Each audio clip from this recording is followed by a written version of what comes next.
श्रीमद्भागवत द्वितीय स्कंद पंचमोऽध्याय। नारद उवाच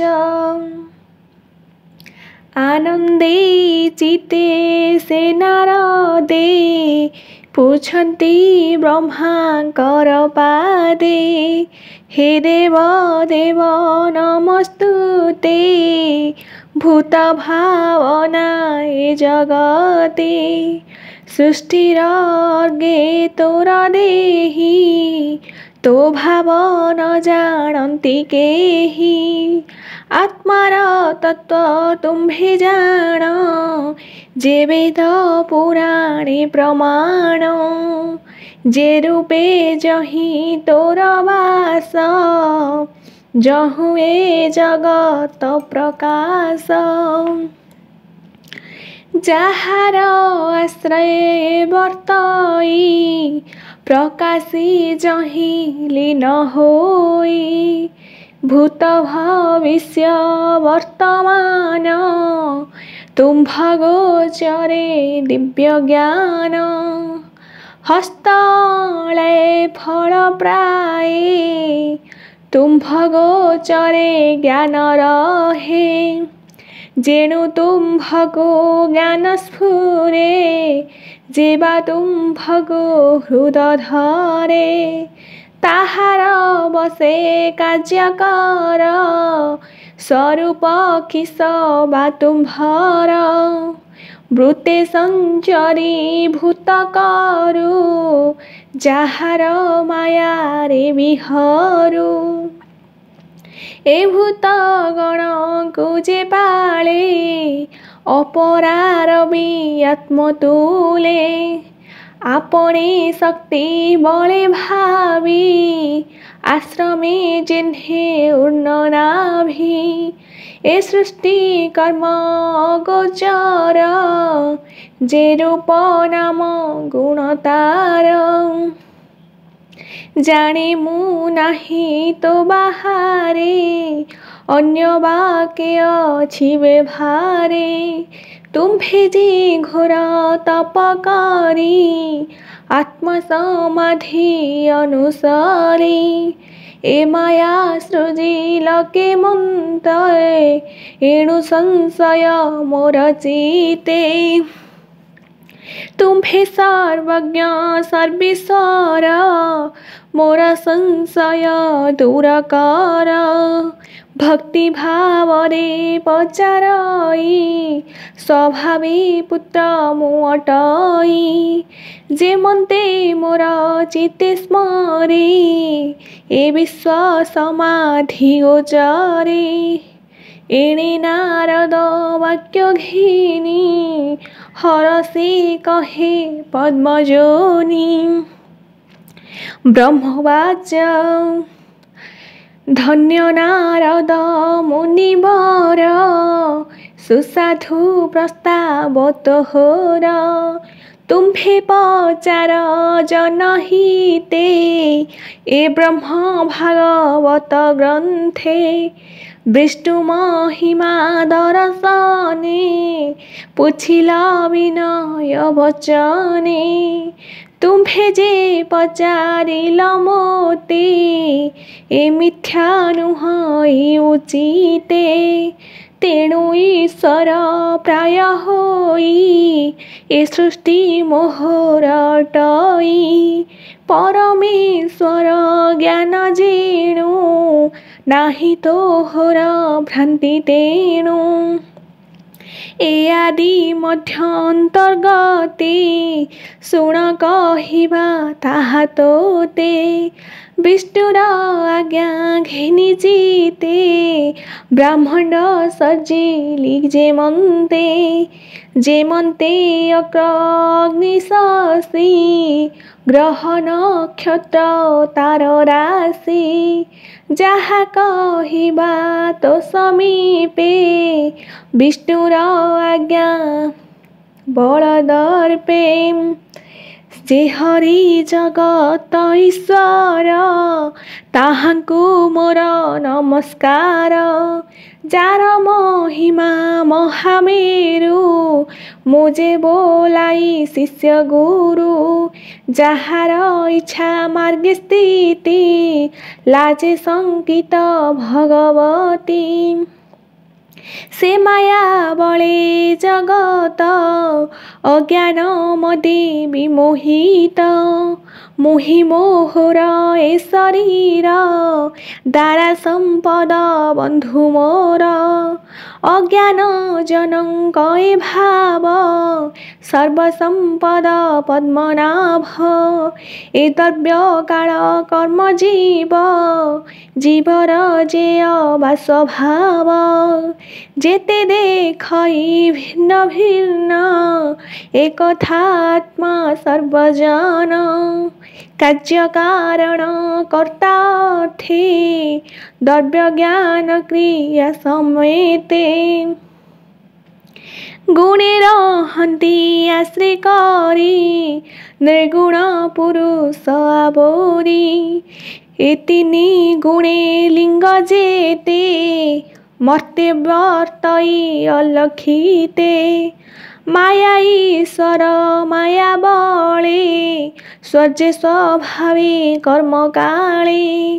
से काल गुण व्यतीत रे सूर्य पाळई संहारे।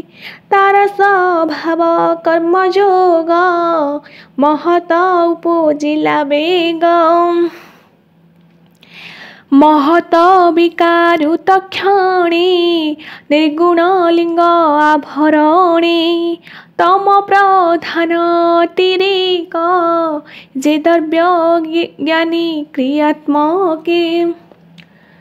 स्वभावी शक्ति महाघोर तम तामस अहंकार।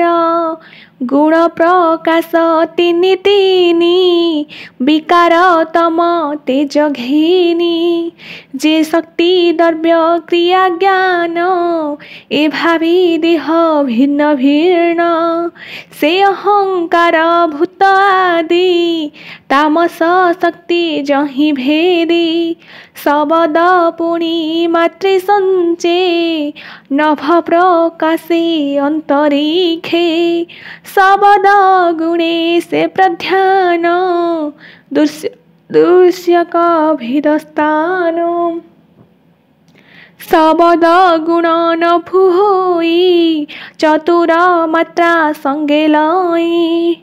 न भविकारु वायु जात स्वरस शब्द गुणे स्थित। स्वरस गुणे ता प्रबल जे प्राणी महातेज बल। पवन विकार तक्षणे स्वभावी काल कर्म गुणे। स्वर्श जे गुण तहि थाई तृतीय मात्रा लाभ होई। शब्द स्वर्श रूप तार प्रचंड तेज महाघोर। तेज विकारे से उदक जार स्वभाव रसात्मक। शब्द स्वरस रूप तिनी ए तिनी रस संगे घेनी। आप विकारु महिता जात से पंच मात्रा गुणे युक्त। सप्त विकार तहु मन ए रूपे प्रकाश गगन। मनर संगे देव बल दश इंद्रिय दिगपाल। दिगवार्तक जलपति अश्विनी वही सुरपति। उपेन्द्र मित्र प्रजापति ए रूपे नव प्रजापति। तेजस विकार तक्षणे जन्मिले दश इंद्रिगणे। जे क्रिया ज्ञान बुद्धि प्राण तेजस्य शक्ति प्रमाण। श्रुति जुगल चर्म घ्राण नयन जिह्वा पंचज्ञान वचन प्राण अग्निव्रेणी उपर मूल धार घेनी ए कर्म इंद्रिय प्रकार देश दश देवंक अधिकार भूत इंद्रिय गणमान ए जेणु न लभिले स्थान ब्रह्मांड हेतु ए प्रत्यक्ष सूक्ष्म रहिले अंतरिक्ष स्थान न पाई अन्य अन्य स्थगिते रहिले गगने केते ही काल शून्य रही ए सर्वे विष्णु आज्ञा पाई से महाभूते सूक्ष्म भूते घटित अन्य अन्य ज्योते से हरि आज्ञा भक्ति बळे से सर्व हुई एक मेले सुवर्णंड उपजिला तक्षणी उदक पड़िला अनेक सहस्र बरस से अंड महाजले भास से अंड मध्ये जीव जात काल कर्म स्वभावे स्थित से सर्वगुण सर्वसिद्धि केते ही काले अंड भेदी पुरुषे होइला बाहार एबे हो सुण नृपवर सहर्षरु अग्निवक्ष सहर्ष नयन प्रत्यक्ष सहर्ष शिर शस्यभुज आनंद प्रमित तेज जाहार देह शून्य देख लोकर स्थान उपलेख दिसप्त लोक तार अंगे कल्पित ऊर्ध्व भागे मुख कल्पित ब्रह्मकूल क्षत्रिय जात बाहुमूल उरुजुगलु वैश्यगणे शूद्र पूजिला चरणे भूलक कटी भागे स्थित नाभिरु भूलक जात